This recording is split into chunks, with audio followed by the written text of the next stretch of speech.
pagi, apa kabar Anda pemirsa? Berjumpa lagi dalam Berita Mataram hari ini. Sejumlah informasi penting dan menarik lainnya telah kami siapkan untuk Anda. Dan berikut diantaranya. Percepat distribusi bantuan, BPBD NTB terus memverifikasi kerusakan akibat bencana angin kencang.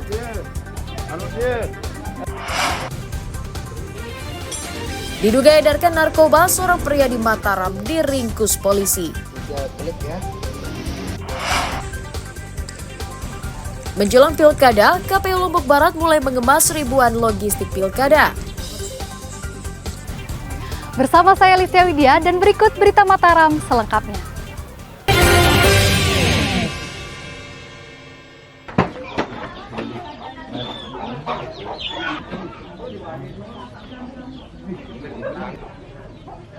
Badan Penanggulangan Bencana Daerah Provinsi Nusa Tenggara Barat mempercepat pendataan kerusakan akibat angin kencang yang terjadi di sejumlah wilayah pada akhir pekan lalu.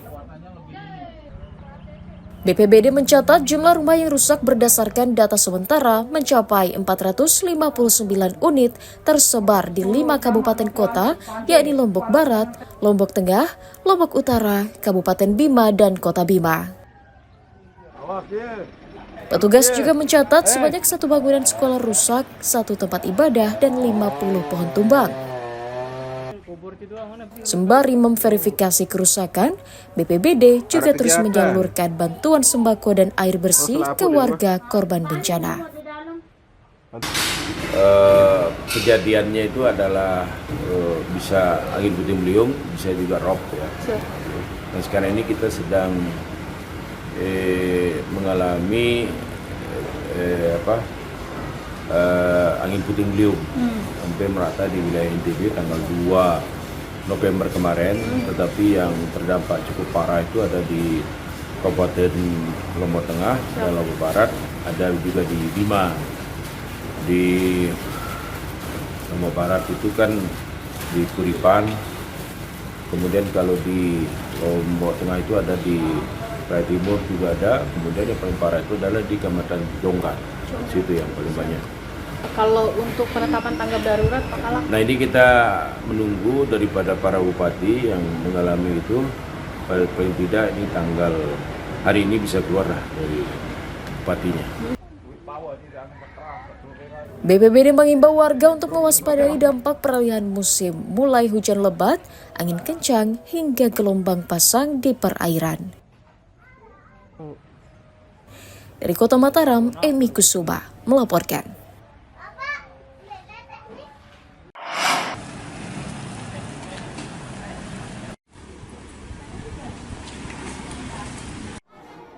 Puluhan sekolah rusak di Kabupaten Lombok Timur tidak bisa direnovasi pada tahun 2024 karena keterbatasan anggaran.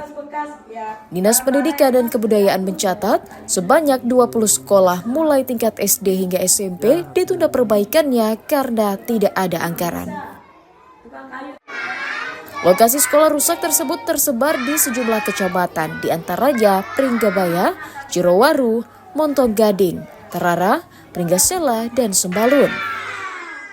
Dinas beralasan tertundanya renovasi lantaran alokasi anggaran perbaikan ruang kelas tidak ada pada tahun ini. Untuk tahap renovasi tahun 2025 mendatang, Dinas mengajukan 14 miliar rupiah untuk dana perbaikan ke pemerintah daerah. Dengan melibatkan semua pihak, salah satu adalah NGO dari Australia itu. Bahkan kemarin juga dari relawan Nusantara juga, silakan kalau memang mau berkontribusi untuk menyelesaikan sekolah-sekolah terdampak bencana gempa bumi, termakan usia, tidak apa-apa, saya bilang.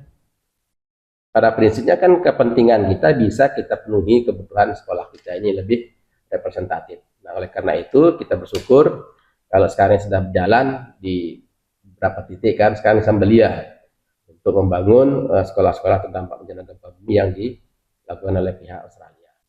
Ada berapa yang masih? Sebenarnya kalau saya hitung-hitung yang termakan usia, terdampak bencana gempa bumi, kemudian banjir sekitar 40 ruangan lah seluruhnya. Berapa sekolah? Ada sekitar ya kurang lebih ya 20-an sekolah sebetulnya.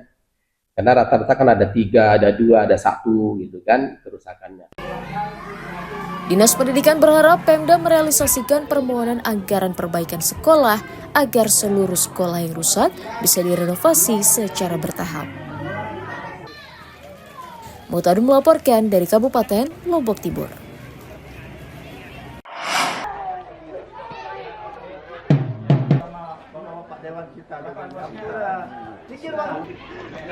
Dewan Perwakilan Rakyat Daerah DPRD Kabupaten Lombok Tengah menggelar pengawasan ke sejumlah sekolah yang dilaporkan rusak oleh masyarakat.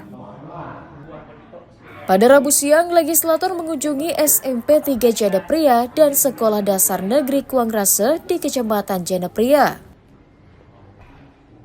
Selain memastikan kerusakan, mereka juga mengecek kelayakan fasilitas pendidikan dan sarana belajar bagi siswa. Dalam sidak tersebut, legislator menemukan sebagian besar sekolah kekurangan fasilitas belajar, mulai ruang kelas, perpustakaan, kursi dan meja hingga jendela dan pintu yang rusak. SMP 3 Janapria banyak sekali kelemahan dan keluhan yang disampaikan kami oleh para guru, kepala sekolah dan dihadiri oleh Sekretaris Pendidikan dan Kebudayaan tadi di sana terkait masalah penataan halaman, kedua penembakan sekolah, ketiga masalah butuh air atau sumur bor karena selama ini merasa terisolir sekolah yang ada di wilayah Kecamatan Janapria SMP 3 Janapria. Selanjutnya ini terakhir kami di Kuangrase, tentu sekali di Kuangrase ini yang harus kita perhatikan dan prioritaskan ke depannya. Pertama masalah perpustakaan yang ambruk, kedua ruang guru ruang kepala sekolah yang tidak ada, ketiga kaitan dengan halaman, dan keempat masalah bangku dan meja bukan kekurangan lagi, tidak ada di sini. Pihak sekolah mengaku kekurangan fasilitas ini mengakibatkan proses belajar mengajar di kelas menjadi tidak efektif. Keluhan kami di sekolah ini kekurangan bangku meja, mebeler seperti lemari kelas. Kemudian juga kami butuh perbaikan ruang kelas, ruang perpustakaan tidak ada, kami sangat membutuhkannya, serta ruang guru yang tidak ada. Oleh karena itu harapan kami dengan kunjungan Bapak Dewan kemari, hal yang kami kekurangan tadi bisa diberikan bantuan dalam bentuk pokir ataupun yang lainnya. Cukup mengganggu. Di kelas 6 saja kita tidak punya bangku, terpaksa kita minjam kursi plastik dari Bapak Komite sampai saat ini. Nah, jadi karena kemarin ada peningkatan jumlah siswa, semula siswa biasanya hanya 12 orang per tahun, tapi kemarin menerima 27 orang siswa. Jadi legislator berjanji akan membahas tentang kekurangan fasilitas belajar dalam rapat komisi agar dapat didorong untuk mendapatkan bantuan perbaikan. Lukmanul Hakim melaporkan dari Kabupaten Lombok Tengah.